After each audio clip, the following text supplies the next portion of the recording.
My name is Alexis McWilliams. I am a pencil partner with Dollar General, and today I am reading Dissent. Ruth Bader Ginsburg Makes Her Mark. This book is written by Debbie Levy and illustrations by Elizabeth Badley. You could say that Ruth Bader Ginsburg's life has been one disagreement after another. Disagreement with creaky old ideas, with unfairness, with inequality. Ruth has disagreed, disapproved, and deferred. She has objected, she has resisted, and she has dissented. Disagreeable? No. Determined? Yes.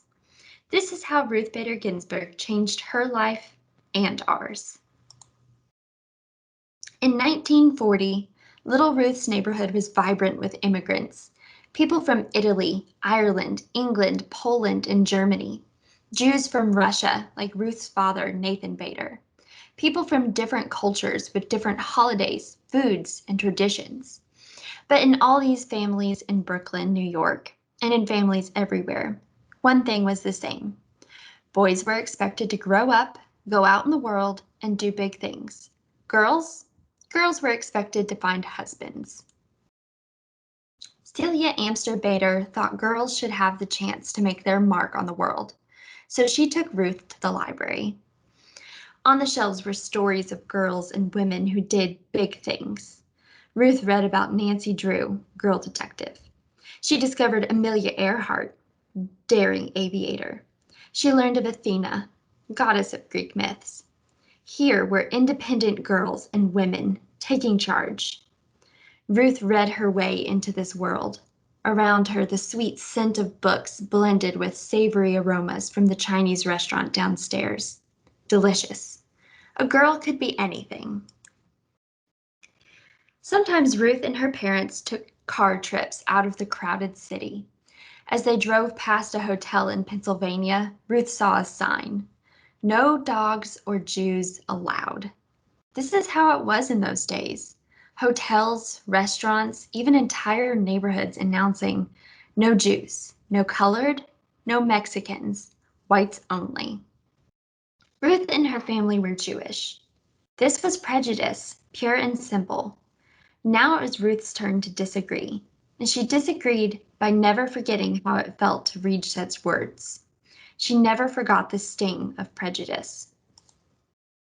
In elementary school, Ruth was excellent in some classes, and less excellent in others. Her favorites were English, history, and gym, and in those she did well. But then there was handwriting. Ruth was left-handed. Back then, teachers told left-handers they should try to write with their right hands. Ruth's right-handed penmanship was so bad, she earned a D on her penmanship test. She cried. Then she protested. Ruth protested by writing with her left hand from that day forward, and it turned out she had quite nice handwriting. Ruth also had a little problem with sewing and cooking. These were her least favorite classes, but girls had to take them. Boys took shop, where they learned to work with saws and other tools. Ruth objected. She wanted to take shop. She wanted to handle the saw. She didn't get what she wanted. It may have been unfair to girls and to boys, but Ruth was learning that sometimes life was like that. Ruth loved music. She especially loved opera. In music class, she lifted her voice in song. This time it was Ruth's music teacher who objected, gently. Ruth simply could not carry a tune. The teacher asked Ruth not to sing out loud in the chorus. Ruth kept on singing in the shower and in her dreams. She continued to adore opera too. By the time Ruth was in high school, friends and teachers knew her as an outstanding student, baton twirler, cello player, and newspaper editor. As graduation approached, Ruth was chosen to make a speech at the ceremony. But she had been keeping a big secret. Her mother was terribly sick. The day before graduation, Celia Bader died. There was no agreeing to this. There was no disagreeing. This simply was. Ruth did not go to her graduation. She did not give her speech. Still, Ruth knew what her mother wanted. 3 months later, she left home to attend college. Not many girls went to college in the 1950s. Ruth made friends, but she also met girls who excluded Jews from their clubs. She met boys who thought girls should be looking for husbands. And then she met Martin Ginsburg. Marty was tall and funny. Ruth was small and serious. Marty could make her laugh. They fell in love and hatched a plan. After college, they would go to law school, both of them. Lawyers, Ruth had learned, could fight unfairness and prejudice in courts. People thought it was a fine idea for Marty to attend law school, but they didn't think Ruth should go.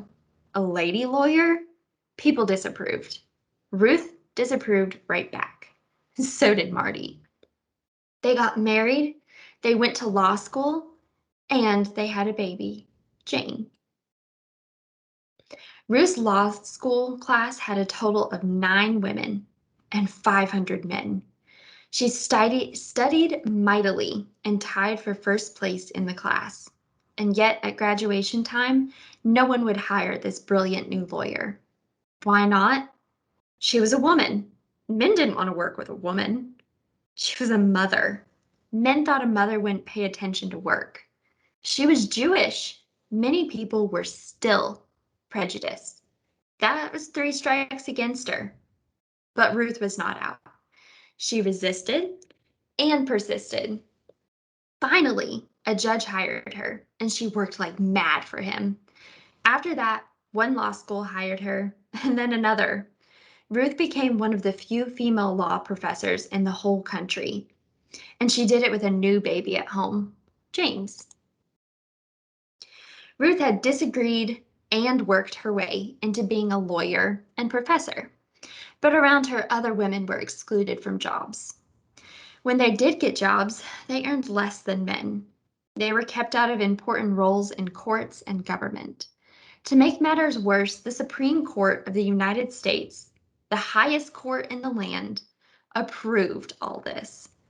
As one Supreme Court justice had written years before, the natural and proper timidity and delicacy, which belongs to the female sex, evidently unfits it for many of the occupations of civil life.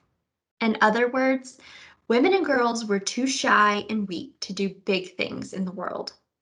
Another Supreme Court opinion declared, woman has always been dependent upon man. Ruth really, really disagreed with this. So Ruth went to court to fight for equal treatment of women. The most important cases went to the Supreme Court. The first time she appeared there, Ruth was so nervous she feared she might be sick. But standing before the 9 Supreme Court justices, Ruth imagined them as her students. She, Professor Ginsburg, needed to teach these students, who were all men, why a person's choices shouldn't be limited just because she was born a girl. Ruth wasn't only fighting for women. When women were excluded from the work world, men were excluded from home life. Why shouldn't a father stay home to care for his children and cook the meals? Why shouldn't his wife run a business? These were fresh ideas in the 1970s. Ruth did not win every case, but she won enough. With each victory, women and men and girls and boys enjoyed a little more equality. Sometimes Ruth and Marty's children received confused looks when they said their mother argued cases in the Supreme Court and their father made the family's dinner. People found this strange. Ruth, Marty, Jane, and James did not concur. They kept on being the type of family they wanted to be. And dinners at the Ginsburg home were delicious. Marty was a successful lawyer, but also a marvelous chef who had mastered the art of French cooking. Ruth, her family knew, had mastered the art of burnt pot roast. Ruth became well known as a lawyer, so well known that President Jimmy Carter chose her to be a judge in Washington, D.C. Then Ruth became known as a first-rate judge, and President Bill Clinton asked her to be a justice on the Supreme Court. Along with the 8 other Supreme Court justices, her job would be to decide the most significant cases and answer the most difficult legal questions in the United States. Ruth agreed.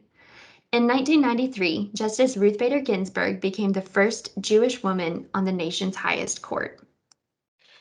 In each case the Supreme Court considers, after hearing the lawyers who argue for each side, the 9 justices take a vote. The side that gets the most votes wins the case. The justices who agree write an opinion to explain the court's ruling.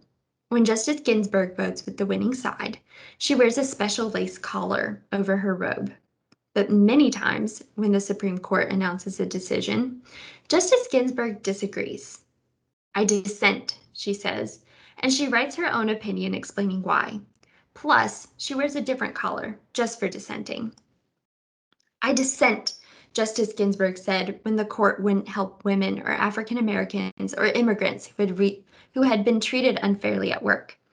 "I dissent," when the court rejected a law meant to protest the right of all citizens to vote. To protect the right of all citizens to vote, no matter their skin color. "I dissent," when the court said no to schools that offered African Americans a better chance to go to college. Justice Ginsburg can be very convincing.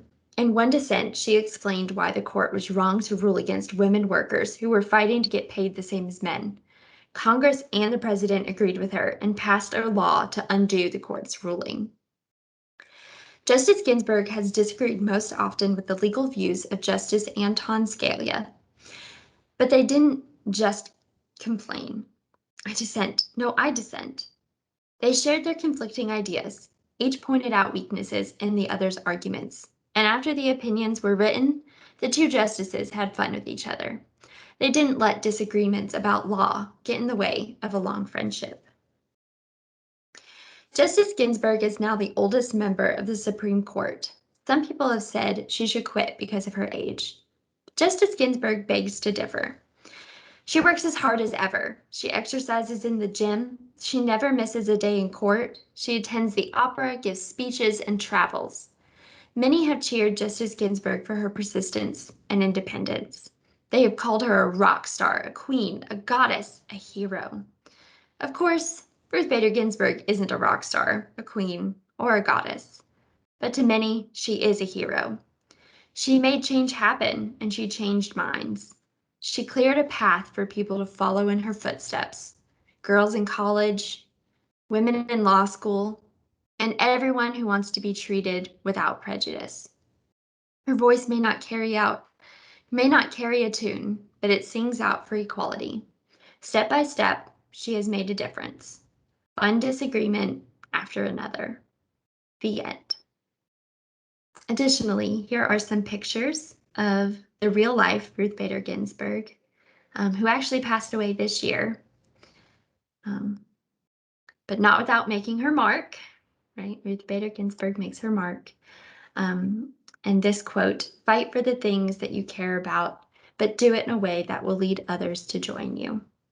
Thank you.